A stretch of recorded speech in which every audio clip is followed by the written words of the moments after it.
জলপাইগুড়িতে তৈরি হচ্ছে 51 ফুট উচ্চতার সরস্বতী প্রতিমা। স্টুডেন্টস অব জলপাইগুড়ির উদ্যোগে জলপাইগুড়ি শহর সংলগ্ন গোমস্তাপাড়া 73 মোড় এলাকায় চলছে এই বড় মাপের সরস্বতী প্রতিমা তৈরির কাজ। এখন পোয়াল ও বাঁশ দিয়ে কাঠামো তৈরি হচ্ছে। প্রতিমা তৈরি হবে সম্পূর্ণ মাটি দিয়ে। প্রতিমার বিশেষত্ব হলো এটি বিশ্বের সবচেয়ে বড় স্থায়ী সরস্বতী প্রতিমার আদলে তৈরি করা হচ্ছে, যা আমেরিকার রাজধানী ওয়াশিংটন ডিসিতে অবস্থিত। 4 হাত বিশিষ্ট ওই মূর্তি 2013 সালে বিশ্বের সবচেয়ে বড় মুসলিম দেশ ইন্দোনেশিয়া আমেরিকাকে সম্প্রীতির প্রতীক হিসেবে উপহার দিয়েছিল।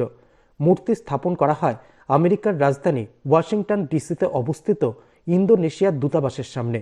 এটি 16 ফুট লম্বা, যা এখনও বিশ্বের সবচেয়ে বড় সরস্বতী মূর্তি হিসেবে পরিচিত। জলপাইগুড়িতে 51 ফুটের এই সুবিশাল প্রতিমাটি তৈরি করছেন শিল্পী বিনয় পাল।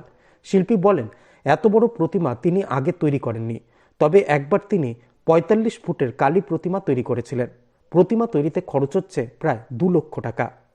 হচ্ছে মূর্তিরই কাজ হচ্ছে, মাটির মূর্তি হয়, ছোট মূর্তি হয়, সেখানে এরা উদ্যোগ নিচ্ছে বড় মোটামুটি 51 ফিট মূর্তি বানাবে।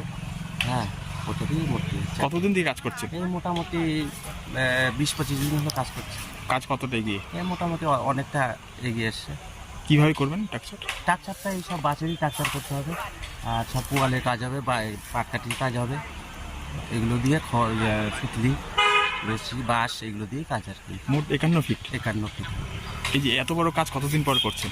আমি এই তো মোটামুটি কালী পুজো একটা করেছি, এই যে কালী নওয়াপাড়াতে একটা কালী বানিয়েছিলাম, এটা 45 ফিটে, তার থেকে এটা বড়, আরো বড়। কতদিনে শেষ করবেন? মোটামুটি 12 তারিখে শেষ করে দেবো। কত টাকা খরচ হবে প্রায়? মোটামুটি 2 লাখের উপরে আর কি, মূর্তিটা বানাতে আর কি 2 লাখের উপরে খরচ যাচ্ছে আর কি।